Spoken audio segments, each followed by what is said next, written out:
Copa আমেরিকায় Neymar নেই, Casemiro নেই, ডাক পাননি জেসুস, আর সিলভা তো নেই আগে থেকেই। টটেনহ্যামে ছন্দে ফিরেছিলেন রিচার্লিসন, অথচ তিনিও ডরিভালের স্কোয়াডে নেই।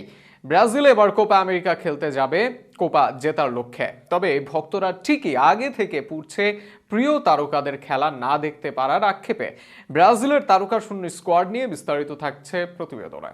বেশ শক্তিশালী আর ভারসাম্যপূর্ণ একটি স্কোয়াড ঘোষণা করেছে ব্রাজিলের কোচ, কিন্তু এই দশকে ব্রাজিল যতই শক্তিশালী দল ঘোষণা করুক না কেন, দুজন খেলোয়াড় না থাকলে বরাবরই ভুগতে হয় দলটিকে। তাদের মধ্যে একজন থিয়াগো সিলভা আর আরেকজন ব্রাজিলিয়ান নাম্বার 10 নেইমার জুনিয়র। এবার এই দুজনকে ছাড়াই কোপা আমেরিকার দল ঘোষণা করেছে ব্রাজিলের কোচ। সেক্ষেত্রে সিলভা বয়সের কারণে আগেই বাদ পড়লেও ইনজুরি থেকে ফিরতে পারেনি নেইমার জুনিয়র। ফলে নেইমিকে জাতীয় দলের হয়ে মাঠে দেখার আক্ষেপ আর অপেক্ষা আরও লম্বা হলো ভক্তদের। এখন পর্যন্ত কোনো কোপা আমেরিকা ট্রফি জিততে পারেনি ব্রাজিলের এই সর্বকালের সর্বোচ্চ গোল স্কোরার। 2019 সালে যখন ব্রাজিল কোপা জিতেছিল তখনও ইনজুরিতে ছিলেন নেইমি, আর এবার সম্ভাবনাময় ব্রাজিলও পাচ্ছে না নেইমিকে। ব্রাজিল হয়তো দারুণ খেলবে, ভক্তরা উল্লাস করবে, তবে ঠিকই সবুজ গালিচায় ভক্তদের দুচোখ খুঁজে বেড়াবে ব্রাজিলের ইতিহাসের অন্যতম সেরা এই খেলোয়াড়কে। শুধু কি নেইমি ভদ্রতার প্রতীক, নীরবে দলের জন্য সবকিছু করা ক্যাপ্টেন ফ্যান্টাস্টিক থিয়াগো সিলভাকেও মিস করবে ভক্তরা।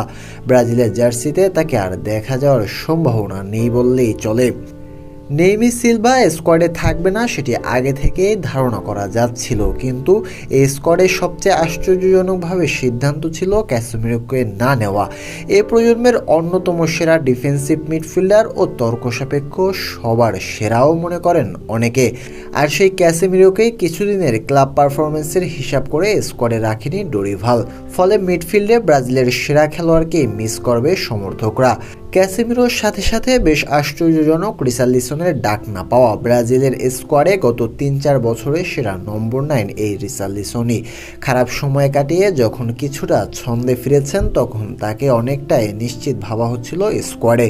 তবে ডরিভালের সিদ্ধান্ত ভিন্ন। অভিষেক না হওয়া খেলোয়াড়কে স্কোয়াডে নিয়ে রিচাকে বাদ দিয়েছেন তিনি। ফলে যদি এনরিকরা ফ্লপ হয় তাহলে রিচার কথা মনে পড়তেই পারে ভক্তদের। ঠিক যেমনভাবে মার্টিনেল্লি খারাপ করলে গ্যাব্রিয়েল জেসুসের কথা মনে পড়তে পারে, কেননা আর্সেনালের এই স্ট্রাইকারকেও দলে নেয়নি ডরিভাল। এছাড়াও বেশ কিছু তারকা খেলোয়াড় সুযোগ পাননি দলে, তবে এই 5 জনকে একটু বেশি মিস করবে ভক্তরা।